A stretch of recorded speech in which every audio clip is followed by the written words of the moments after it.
सुर साम्राज्ञी लता मंगेशकर के निधन पर विशेष कार्यक्रम एक युग का अंत।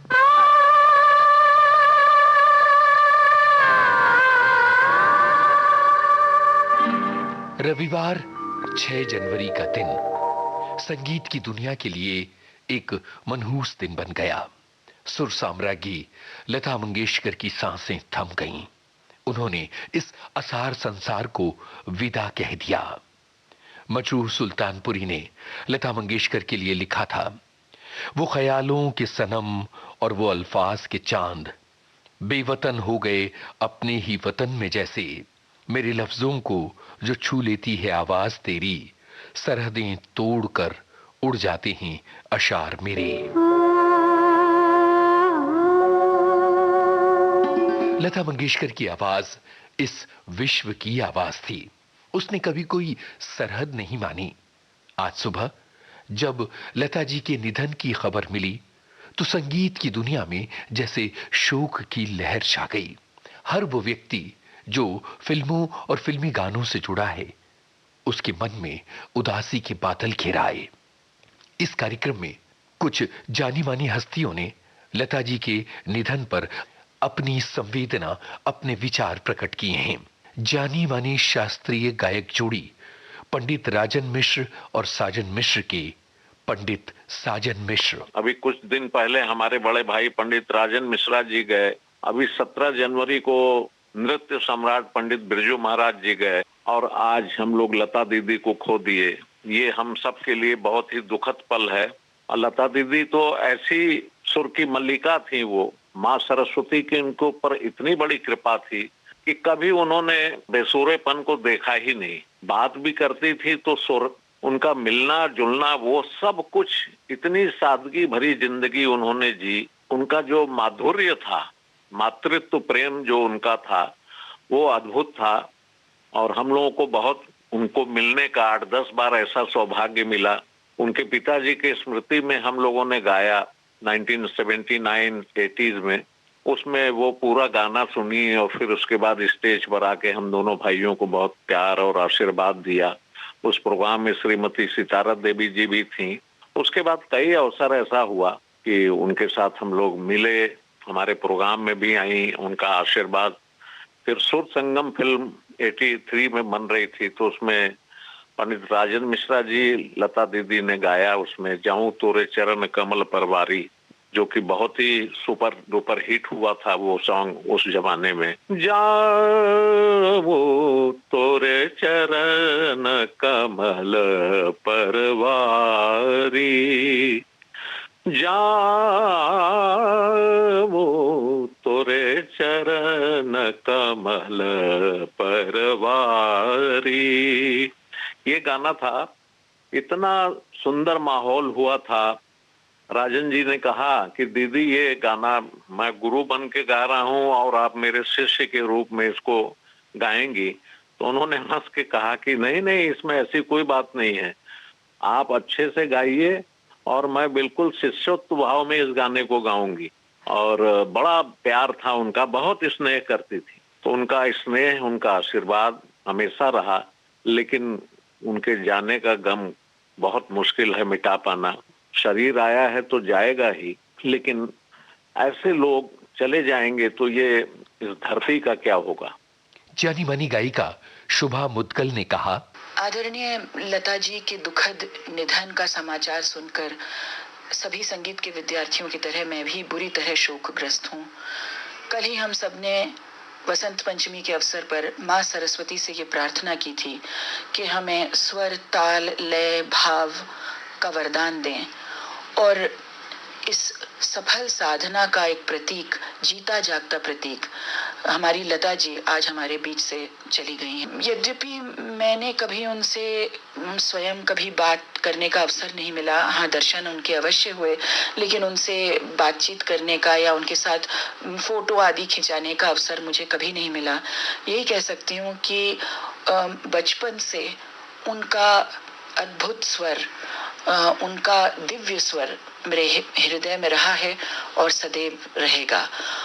सभी कला प्रेमियों के साथ ईश्वर से प्रार्थना करती हूँ कि उनकी आत्मा को शांति मिले।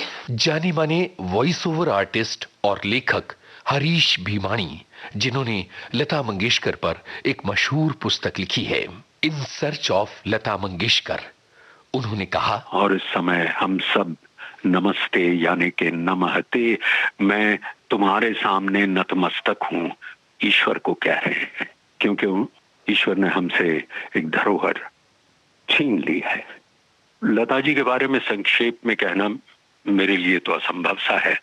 देखिए, समय के प्रवाह को, अनंत समय के प्रवाह को हमने दो भागों में विभाजित किया है, ईसा पूर्व और ईसवी सन। और मेरा ये दृढ़ विश्वास है कि हमारे संगीत को, भारतीय संगीत को, या कहिए फिल्म संगीत को, जो कि पॉपुलर, सबसे पॉपुलर संगीत है, जिसमें शास्त्रीय संगीत भी है, भारतीय संगीत के प्रवाह को हम दो भागों में बांट सकते हैं, लता पूर्व एवं लता युग। और आज का दिन लता युग का काला दिन है। शायद कम लोग जानते हों कि लता जी अपनी अंतिम क्षण तक एक छात्रा ही रही। उनमें सीखने की ललक, और वो भी वो सीखने की ललक जिसके लिए उन्हें विश्व की सर्वोच्च गायिका माना गया, देश का सर्वोच्च सम्मान दिया गया, वो सीखने की ललक भी उनमें कम नहीं हुई। तो प्रश्न ये उठता है कि वो सीखती किससे थी? तो जिस तरह मुझे हमेशा याद आता है, मैंने उनसे कहा भी था, जब पिछली बार मुझे 2.5 महीने हुए उनसे मिले हुए, कोई 1.5 घंटा बैठ के बतियाती थी, मैंने कहा आपको देखकर मुझे, मैं जब से आपसे मिला हूं, जो कि 1978 में मैंने उनका पहला कॉन्सर्ट किया, मुझे शेक्सपियर ने हैमलेट द्वारा कहे शब्द याद आते हैं। हैमलेट ने कलाकारों से कहा था कि तुम्हारा सर्वश्रेष्ठ गुरु तुम स्वयं हो, let your discretion be your tutor.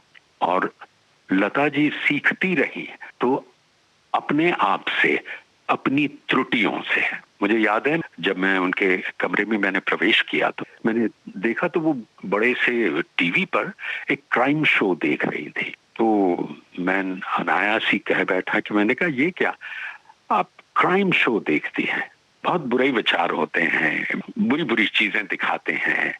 मैंने कहा आप लता मंगेशकर के गाने क्यों नहीं देखती, बहुत अच्छा गाती हैं वो। तो वो मुस्कुराई ही नहीं, वरना हंसने का और हंसाने का बड़ा शौक था उन्हें। कहती हैं यही तो मुश्किल है हरीश जी, आप तो जानते हैं, मुझे अपने गाने सुनने से आज भी डर लगता है। मैंने कहा अब डर काहे का, मैं समझ सकता हूँ कि रिकॉर्डिंग के बाद आप अपना गाना नहीं सुनती थी, आप अवॉइड करती थी कि फिर मुझे इसमें कोई त्रुटि दिखेगी। कहा मुझे तो आज तक दिखती है, और फिर मैं निराश हो जाती हूँ कि क्यों मैंने ये ठीक से नहीं गाया। मुझसे उन्होंने 2-1 बार कहा था, जब ये उनकी जीवनी लिखी जा रही थी, और उनको पता भी नहीं था कि लिखी जा रही है, क्योंकि कोई इंटरव्यूज नहीं होते थे, बस यूं बातों बातों से, और 141-42 कॉन्सर्ट की एंकरिंग करते हुए जो भी निपजता था, उस पर आधारित और रिसर्च पर आधारित पुस्तक है। तो वो कहती थी कि हरीश जी अभी मेरा इंटरव्यू किया और फिर वही सवाल पूछा कि आपकी कामयाबी का राज क्या है। अब मैं क्या जवाब दूं? मैंने कहा अवश्य दीजिए, मैं भी जानना चाहता हूं। तो उन्होंने कहा मैं क्या कहूं, एक बार आपने ठान ली कि मुझे ये वस्तु, ये चीज चाहिए, तो बस पीछे पड़ जाओ, मिले कैसे नहीं। सादा से वाक्य में उनके जीवन का रहस्य छिपा हुआ है। तो मुझे उनको देख के ये भी हमेशा पंक्तियां याद आती थी कि हार में न जीत में, किंचित नहीं भयभीत में, संघर्ष पथ में जो मिले ये भी सही, वो भी सही। आशा करता हूं सबकी ओर से ईश्वर उनकी आत्मा को शांति दे। कैसे शब्द हैं, कल तक थी आज नहीं है, यही है जिंदगी, हमें पता नहीं है हम कहाँ जाना है, ये ना जानते हुए भी जिए जा रहे हैं।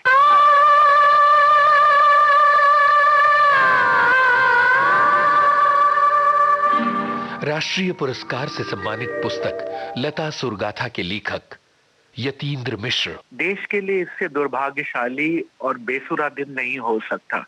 आज के बाद से भारत 2 समयों में जिएगा। एक समय वो जिसमें लता मंगेशकर जी उपस्थित थी, और एक वो समय जिससे लता मंगेशकर जी नहीं है। आज के बाद पैदा होने वाली पीढ़ी इस बात के लिए वंचित होगी कि वो ऐसे समय में इस देश में जन्म ले रही है, इस धरती पर जन्म ले रही है जब लता मंगेशकर नहीं है। और वो इस बात के लिए हैरान होगी जब बड़ी होगी कि कभी लता मंगेशकर जैसी हस्ती हमारे बीच में मौजूद थी और हमारे ही साथ इसी हवा में सांस लेती थी। एक महाराष्ट्री ब्राह्मण परिवार में जन्मी लड़की नौशाद के संगीत पर बेकस पे करम कीजिए सरकारे मदीना, गर्दिश में है तकदीर, भंवर में है सफीना गाते हुए नात गाती है और हर एक मुस्लिम और हर एक हिंदू की आंख में आंसू आते हैं। ये लता मंगेशकर हैं। अल्लाह तेरो नाम, ईश्वर तेरो नाम, सबको सन्मति दे भगवान कर। ये लता मंगेशकर है जो कहती हैं जाने वाले से मुलाकात ना होने पाई। ऐसी लता मंगेशकर, उनकी कीर्ति, उनकी यश पताका, उनकी साधना, उनके रियाज, उनके गुरुओं, उनके संगीतकारों, उनके गीतकारों, उनकी अभिनेत्रियों सबसे जुड़ा हुआ एक दार्शनिक, एक महाकाव्यात्मक, एक इतिहास परक जीवन शताब्दियों में न बनने वाला है न होने वाला है। हम सभी सौभाग्यशाली हैं, संगीत के रसिक सौभाग्यशाली हैं कि लता जी को देख, सुन और छू पाए हैं, उनके चरणों को छू पाए हैं। लता मंगेशकर भारत की आवाज थी, लता मंगेशकर भारत की सांस्कृतिक पहचान थी, लता मंगेशकर भारतीय गंगा जमुनी तहजीब की सबसे बड़ी प्रतीक थी। लता मंगेशकर सरस्वती का रूपक थी और लता मंगेशकर वो थी जिनके होने के बाद ये समझ में आता है कि किसी शताब्दी में अगर तानसेन, बैजू बावरा, मीराबाई जैसे लोग रहे होंगे तो जरूर हुए होंगे, क्योंकि हमारे समय की मीरा, हमारे समय की तानसेन, हमारे समय की बैजू बावरा, हमारे समय की चैतन्य महाप्रभु हमारे बीच में उपस्थित थी। हर एक संगीत प्रेमी के लिए सरस्वती के रूप में पूजी जाने वाली, घर घर देवी के रूप में पूजी जाने वाली लता मंगेशकर अप्रतिम है और उन्होंने मृत्यु के सत्य को झुठला दिया है। कभी भी जब तक ये धरती, ये समाज, ये मानवीयता, ये मानव जाति रहेगी, लता मंगेशकर सूरज, चांद, सितारे की तरह चमकती रही। जानी मानी संगीतकार जोड़ी दिलीप सेन समीर सेन के दिलीप सेन। मैं यही कहूंगा कि लता दीदी का मतलब सिर्फ मुझे ही नहीं, हमारी 3 पीढ़ियों को प्यार मिला और आशीर्वाद मिला। सबसे पहले मेरे पिताजी की पहली फिल्म थी शौकियां, केदार शर्मा जी की, वहां से लता दीदी का हमारा साथ शुरू हुआ।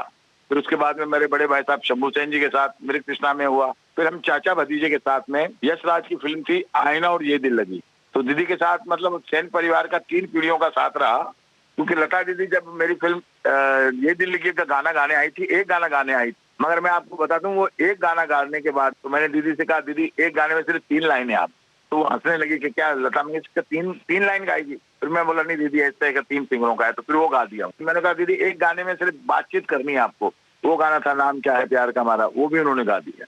फिर उसके बाद में मैं एक खास बात बताना चाहूंगा आपकी उनकी, कि उन्होंने मतलब मुझे लगता है जिंदगी में पहली मर्तबा एक ही फिल्म का, एक ही संगीतकार का, एक ही बैनर का, एक ही स्टूडियो में 4 गाने मुझे नहीं लगता है कि एक साथ गाए हों। यानी 12 बजे वो आई थी और 4 बजे चारों गाने उन्होंने पैकअप हो गए। उसके बाद हम लोग खाना खाने लगे साथ में, तो मैंने बड़ी रिक्वेस्ट से दीदी से पूछा, और वो मैं ये बात इसलिए बताता हूँ कि सिंगर लोग जो आज करते हैं ना कि आते पहले घड़ी देखते हैं कि हमको जाना है, मैंने दीदी से पूछा दीदी मैं जब भी आपको गाना याद कराता हूँ, जब आप गाते हैं तो एक बार और ऐसा कहते हैं, आप गुनगुनाती नहीं है मेरे साथ, तो क्या बाकी संगीतकारों के साथ भी आप ऐसा ही करती थी? तो हंसने लगी। तो बोले दिलीप गाना तो मुझे सुनते ही याद हो जाता है, मगर जब म्यूजिक डायरेक्टर मेरे को गाना सिखाता है या सुनाता है तो मैं उसके एक्सप्रेशन नोट करती हूँ, वो क्या भाव उसके चेहरे पे आ रहे हैं, कौन से शब्द पे क्या भाव आ रहे हैं, मैं उसको ऑब्जर्व करती हूँ, उसको पकड़ने की कोशिश करती हूँ, तो मैं उस गाने को वो फील से गाती हूँ। तो ये बहुत बड़ी बात मुझे सीखने को मिली कि जो म्यूजिक डायरेक्टर के भाव होते हैं गाने के, जो शब्दों के भाव है, जो कंपोजिशन का भाव है, वो पकड़ना मेरे लिए इतनी बड़ी बातें हैं जो मैं अक्सर जिक्र करता हूँ और अपने नए सिंगरों को भी बताता हूँ कि ऐसे ही लता मंगेशकर नहीं बन जाती हैं, ऐसे ही सरस्वती माँ की देवी नहीं बन जाती। एक सिंगर ही नहीं थी, सरस्वती का अवतार थी, सरस्वती का रूप था। तो हम हमेशा उनको सरस्वती माँ के रूप में ही देखते थे जी, क्योंकि वो जिस गाने को गुनगुना देती थी वो गाना अपने आप में हिट हो जाता था। आप ये देखिए कि मुझ जैसे नए कलाकार की पहली फिल्म थी मेरी आईना। एक ड्रीम होता है एक संगीतकार का जी, कि भाई अगर म्यूजिक डायरेक्टर बने हैं तो आपको उनके साथ काम करने का मौका मिलना चाहिए। और वो मौका मुझे मिला यशराज की फिल्म आईना और ये दिल है में। और मैं इतना ही कहना चाहूंगा कि दीदी की जो भरपाई इस दुनिया में ना कभी होगी ना हो पाएगी। जो फिल्म इंडस्ट्री को नुकसान हुआ है, जो धक्का लगा है जी, तो ना भुलाने वाला है। दीदी हमसे गई नहीं, बिछड़ी नहीं है, वो हमेशा सदा हमारे दिल में है और हमेशा दिल में रहेगी। उनके गाने, जिन जिन संगीतकारों के साथ उन्होंने काम किया, उस सारे गाने अमर हैं। तो दीदी हमारे बीच हमेशा अमर रहेगी। बाकी उनके लिए क्या बोलूं, मेरे पास कुछ शब्द ही नहीं है कि क्या कहा जाए, क्योंकि आज का दिन ही ऐसा है जी कि बस आत्मा से यही कहते हैं कि ईश्वर अल्लाह ताला भगवान उनकी शांति दे, उनके परिवार को भी हिम्मत दे, उनके परिवार के साथ साथ हम सब चाहने वालों को भी हिम्मत दे। पंडित जसराज की पुत्री और संगीत की दुनिया की जानी मानी शख्सियत दुर्गा जसराज ने बताया, मैं एक तो सबसे पहले अपने आप को बहुत भाग्यशाली समझती हूँ कि कल मैं रात में हॉस्पिटल में उनके साथ थी। मैंने उनके दर्शन किए और बहुत हैरानी हो रही है क्योंकि मुझे ऐसा लगा कि वो निकल जाएंगी। She was fighting very hard जाने से पहले, और उन्होंने मुझे बुलाया, आशीर्वाद दिया, ऐसा लग रहा है। और एक बात कहूंगी कि लता मंगेशकर जी का जो युग है वो अनंत है। और दीदी की हमें जन्म तारीख पता है कि 28 सितंबर 1929 में उनका जन्म हुआ, लेकिन उनका कोई अंत नहीं है, ये मेरा विश्वास है। और ट्रूली इमॉर्टल अगर कोई है इस जगत में तो वो है सिर्फ और सिर्फ लता मंगेशकर जी। तो कहने के लिए कुछ शब्द नहीं है। बापूजी संगीत मातन पंडित जसराज जी का और उनका बहुत प्यारा रिश्ता, मतलब इतना भाई बहन जैसा रिश्ता रहा है। उनके घर में बचपन से आना जाना रहा है क्योंकि वी शांताराम मेरे नाना थे और मेरी नानी का घर उनके घर के एकदम सामने था। तो मेरा पूरा बचपना छुट्टियों में दीदी के घर में दीदी के साथ बहुत समय बिताया है मैंने। और दोनों तरफ से रिश्ता रहा है, मेरे नाना जी की तरफ से भी और बापूजी संगीत मातन पंडित जसराज जी की तरफ से भी। उनको फोटोग्राफी का बहुत शौक था, तो वो कभी अफ्रीका सफारी जाती थी तो फोटोज क्लिक करती थी, तो हम बच्चों को बिठा के वो फोटोग्राफ दिखाती थी और हमें बहुत खुशी होती थी। उनके घर में एक उनका कमरा है, बहुत, अगर आप सोचे कि उनका कमरा बहुत बड़ा होगा तो बिल्कुल, बल्कि छोटा सा कमरा, लेकिन उनके कमरे के अंदर मंदिर है। और मुझे याद है कि बापूजी जब 16 फरवरी को 2020 में अमेरिका जा रहे थे तो 14 फरवरी को दीदी ने बुलाया और बापूजी और मैं और दीदी ही कमरे में थे। 14 फरवरी मेरा Valentine's day the best 90s club में गुजरा। बापूजी उस वक्त 90 साल के थे, दीदी वो भी 90 की थी। तो मेरी कितनी खुशकिस्मती है, मेरे पे भगवान के कृपा है कि ऐसे लोगों का निवास, ऐसे लोगों के साथ मेरी जिंदगी के अमूल्य क्षण, अनगिनत क्षण मेरे बीते हैं उनके साथ। ये हैं संगीतकार जोड़ी लक्ष्मीकांत प्यारेलाल के लक्ष्मीकांत की बेटी राजेश्वरी लक्ष्मीकांत। मेरा ऐसा मानना है कि लता दीदी के जैसा ना कोई था और ना कोई अब होगा। उन्होंने ऑलमोस्ट 80 इयर्स, मेरे पहले की पीढ़ी और उसके पहले की पीढ़ी, यानी जब मेरे डैडी और प्यारे अंकल बहुत छोटे थे, उनके पहले की पीढ़ी का भी मनोरंजन किया है। तो इससे ज्यादा हम क्या कह सकते हैं उनके लिए। दुख में, सुख में, खुशी में, हर उत्सव में, हर त्योहार में हमने उनके गीत सुने हैं। और उनका जो एक वॉइड, उनकी जो एक कमी अब से आज से बन गई है, वो कभी पूरी नहीं हो पाएगी, मुझे ऐसा लगता है। हमारे इंडियन फिल्म म्यूजिक के क्षेत्र में और बेसिक पूरे म्यूजिक वर्ल्ड में उनके जैसा दोबारा कोई नहीं आएगा। मैं बहुत छोटी थी जब मैं उनको मिली थी, 1 या 2 रिकॉर्डिंग में मैं उनको मिली हूँ जो मुझे अभी इतना याद नहीं है, लेकिन मैं गई हूँ जरूर डैडी के साथ। एक मुझे लगता है नाम फिल्म का गाना था जो वो गाने के लिए आई थी, और डैडी तो बहुत सारी बातें करते थे उनकी हमसे, जैसे कि वो कहते थे कि जब लता दीदी गाने को आने वाली हो, वो कहते थे गाना पिकअप करना ऐसा होता था कि मुझे ऐसा लगता था कि मैं किसी आईने के सामने बैठा हूँ। मतलब मैं जैसा चाहता हूँ वैसा या उससे बेहतर लता दीदी मुझे रेसिप्रोकेट करके गा के मेरा ही गीत बता। और मुझे, मेरी मम्मी को, हम सबको ऐसा लगता है कि जैसा मेरे डैडी उस गीत को गाते थे, आइडेंटिकल लता दीदी वैसा ही गाती थी। तो मतलब इसमें डैड के पास भी कहने के लिए कुछ नहीं रहता था। वो अगर 100% चाहते थे तो लता दीदी उनको 200% गा कर देती थी उसका रिजल्ट। वो तो हम सबके सामने है ही। उन्होंने मुझे लगता है ऑलमोस्ट 1000 गीत गाए हैं डैडी और प्यारे अंकल के लिए। आई थिंक ये सबसे लंबा एसोसिएशन रहा है किसी भी गायिका का भी संगीतकार के साथ, जो उनका डैडी और प्यारे अंकल के साथ रहा। इससे लंबा एसोसिएशन मुझे नहीं लगता उनका किसी और संगीतकार के साथ भी रहा। ऑलमोस्ट 35 साल, मतलब पूरा जो मेरे डैडी का काम करने का जो पूरा टर्म था 35 इयर्स, वो पूरे में लता दीदी उनके साथ ही। One of the most memorable गीत तो एक तो है सत्यम शिवम सुंदरम, और of course song of the millennium जो था मेरे डैड का, एक प्यार का नगमा है। जिंदगी और कुछ भी नहीं, मेरी कहानी है। जानी मानी गीतकार समीर ने कहा, स्वर की देवी लता मंगेशकर जी जो आज हमारे बीच नहीं है, उनको मैं हृदय से श्रद्धांजलि देता हूं और ईश्वर से प्रार्थना करता हूं कि उनकी आत्मा को शांति दे। मैं बहुत उन चंद भाग्यशाली लोगों में से हूं जिन्होंने उनका दर्शन किया, उन्होंने मेरे गाने गाए, उन्होंने मुझे आशीर्वाद दिया। ये सदी नहीं, बहुत सारी सदियां लता मंगेशकर को याद करेंगी। वो आज हमारे बीच है या नहीं है, मगर उनकी आवाज सदियों सदियों तक हमारे बीच रहेगी। हमारे ख्याल से कोई ऐसा सम्मान नहीं है जो लता जी को न मिला हो। अब तो ऐसा लगता है कि सम्मान का सम्मान बढ़ता था जो उनको मिलता था। जितना बड़ा काम उन्होंने किया है वो हमारे लिए एक इंस्टीट्यूशन की तरह रही हैं और रहेंगी। आने वाली नस्लें भी उनसे बहुत कुछ सीखेंगी। हमने तो बहुत कुछ सीखा है और वो सीखते रहेंगे। उनसे मैं जब जब मिला तो कभी भी ऐसा महसूस ही नहीं हुआ कि मैं लता मंगेशकर से मिल रहा हूँ। उन्होंने अपने व्यक्तित्व को जिस तरह से बनाया था, आपके दिमाग पे एक छवि उनकी पहले रहती है, मगर जब आप उनसे मिलते थे तो वो ऐसा लगता था कि किसी बहुत ही सामान्य औरत से मिल रहे हैं। वो अपने आप को इस तरह से पेश करती थी आपके सामने कि उनका ऑरा, उनका जो बड़ापन था, उनकी जो गरिमा थी, वो कभी भी आपके और उनके बीच में नहीं आती थी। बहुत सारी बातें करती थी, उनकी मेमोरी बहुत तेज थी, कमाल की फिलासफर थी। दुनिया के किसी भी विषय पे उनसे बात करें, आप वो खेल जगत हो, राजनीति हो, वो म्यूजिक हो, किसी विषय पे आप बात करें, उनको कमाल की जानकारी होती थी। और वो जिस तरह से बात करती थी, लगता था कि आप घंटों उनकी बातें सुनते रहे और सीखते रहे। और हमने सचमुच उनसे बहुत कुछ सीखा है। ईश्वर उनके परिवार को ये ताकत दे कि इस दुख की घड़ी को सरपास कर सके।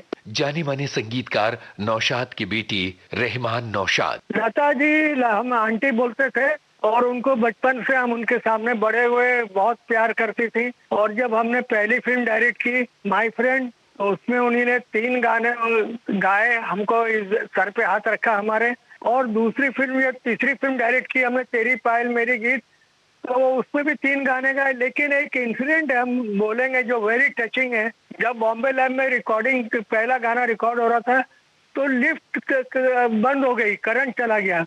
अब वो 2 माले चढ़ के आना, तो नौशाद साहब को मालूम हुआ कि लता जी आई हुई हैं, तो उन्होंने बोला कि वहीं बैठने दो नीचे, जब लिफ्ट चालू होगी तो ऊपर आएंगे। मगर थोड़ी देर में देखा कि लता आंटी पसीने पसीने होके और चढ़ के सीढ़ी चढ़ के ऊपर आई और हाथी हुई। और नौशाद साहब ने कहा कि अरे तुमने ये क्या किया, तुम बैठ जाती वहाँ, बाद में रिकॉर्ड करते हैं। तो कहने लगी बाबा के ये रिकॉर्डिंग है, पहला गाना है, तो मैं कैसे देर में आती। और उसके बाद जब गाना खत्म हुआ तो नौशाद साहब ने हमसे कहा कि तुम जाओ आंटी के पास और जो भी मुआवजा बोले दूसरे से लेके उनको लिफाफे में रखे इनके दे देना। तो उन्होंने कहा, सर पे हाथ रखा, कहा बाबा तुम मेरे बच्चों की तरह हो, मैं तुमसे मुआवजा लूंगी, पैसे लूंगी। तो ये जो है बहुत टचिंग है, हमेशा याद रखेंगे हम। और दूसरी बात ये बोल रहे हैं कि नौशाद साहब का और लता जी का जो रिश्ता था बरसों से, 1947 से या 48 का अंदाज से आखिर तक के, नौशाद साहब जब तक हयात थे।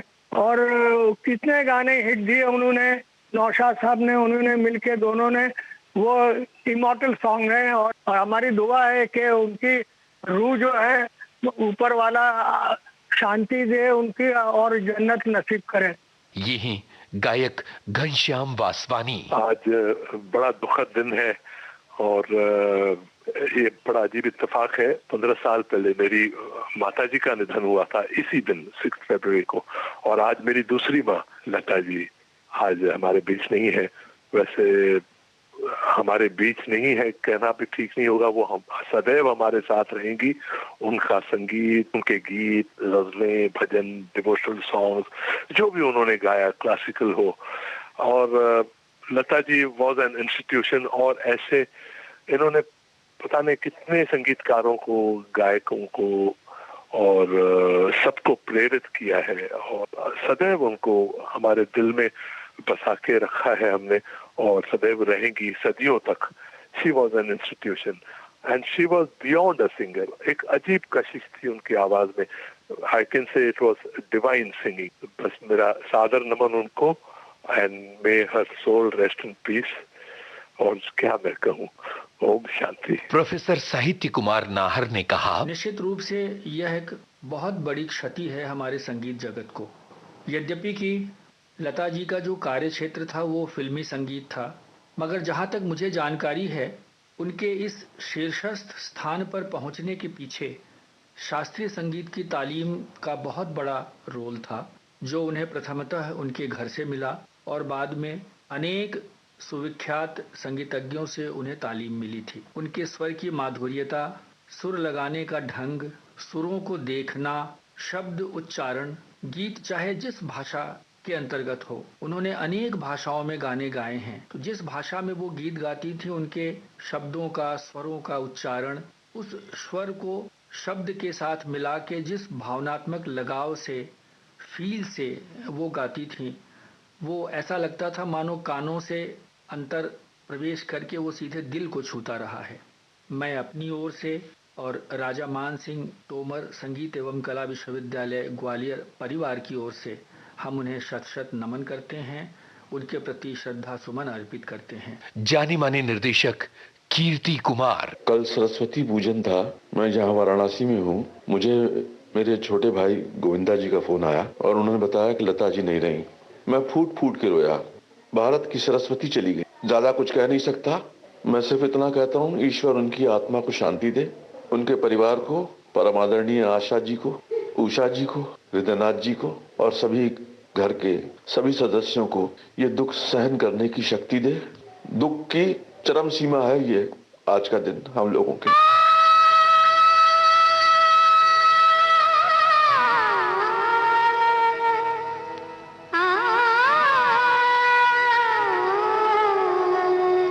कहते हैं कि आवाजें कभी खत्म नहीं होती, वो ऊर्जा बनकर इस संसार में सदा सर्वदा कायम रहती हैं। लता जी का स्वर इस संसार में सदा सर्वदा कायम रहेगा। लता जी कहीं नहीं गईं। उनकी देह भले ही इस नश्वर संसार से विदा हो गई हो, पर लता जी का स्वर हमेशा हमेशा कायम रहेगा। हबीब जालिब ने कहा भी है, तेरे मधुर गीतों के सहारे बीते हैं दिन रैन हमारे, तेरी अगर आवाज न होती बुझ जाती जीवन की ज्योति, तेरे सच्चे सुर हैं ऐसे जैसे सूरज चांद सितारे, तेरे मधुर गीतों के सहारे बीते हैं दिन रैन हमारे। लता मंगेशकर को हमारा विनम्र नमन। मेरी आवाज़ मेरी पहचान है, गर याद है। ये था सुर साम्राज्ञी लता मंगेशकर के अवसान पर श्रद्धांजलियों पर आधारित कार्यक्रम एक युग का अंत। राष्ट्रीय प्रसारण के लिए ये कार्यक्रम विविध भारती मुंबई के स्टूडियोज में तैयार किया गया।